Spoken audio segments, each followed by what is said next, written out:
જય ગૌ માતા, જય ઠાકોરજી, ધનરાજ પ્રાકૃતિક ફાર્મ, નારાયણભાઈ વસરા. મિત્રો, આ તમે ગાય જોઈ શકતા હશો, દેશી ગાય છે, દેશી.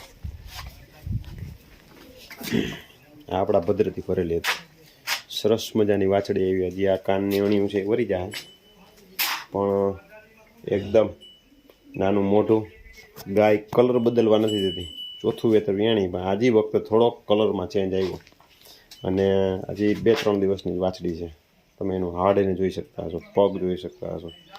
આના ઉપરથી ખ્યાલ આવે કે ભદ્રનું બચ્ચું અમારે ગમે ત્યાં આવે ને ખ્યાલ આવી જાય. આ આગલા વેતરની વાછડી છે, એના આગલા વેતર આવી લાલ જ હતી. ગાય છે એ કલર નથી મૂકતી, માથું એટલું બધું નથી, અને કાન એનો એકદમ સીધો છે, દેશી છે એમ બધું. તો આ અમારા ભદ્રની સરસ મજાની રૂપાળી આપણે આગલા વિડીયોમાં બતાવ્યું તો વાછડો.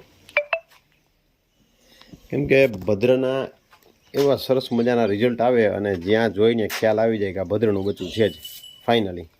તો આ ભદ્રના રિઝલ્ટ ઉપરથી ફાઇનલી ખબર પડી જાય. અને જે આપણે પાવડરની જે વાત કરી હતી કે પાવડર ખવડાવવાથી આરહો નથી આવતો, આપણે ભાઈને આપણે વાત કરીએ. રાજુ, ઓલો પાવડર ચાલુ કર્યો, ગાયને આપણે આરહો આવી જતો ને, તો આ વર્ષે એ પાવડર ચાલુ કર્યું શું થયું? આ વર્ષે પાવડર ચાલુ કર્યો તો આરહો આવ્યો જ નથી આવ્યો ને. એટલે નકર બેહીનો હોગે આરહો આવતો ને, બેહીનો હોગે ને એવો આરહો આવતો. તો પાવડરના આવા સરસ મજાના રિઝલ્ટ છે, જેથી આરહો નથી આવ્યો એ વાત આપણે આપણી ગાયમાં તો પણ જરૂર, બીજાને પણ આ આપણા ભદ્રનું રિઝલ્ટ છે. તમે જુઓ, સરસ મજાનું ટૂંકું મોઢું, સરસ મજાના કાન. હજી 3 દિવસની છે વાછડી, સરસ મજાનું હાડ.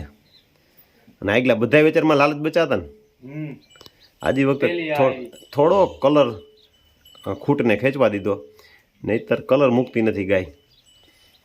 એટલે આજી વખતે થોડોક કલર આવ્યો ને, હજી મોટી થાય થોડીક ઉઘડશે, હજી સફેદ મોઢું ને બધી જાય, ગરકડી દેખાશે.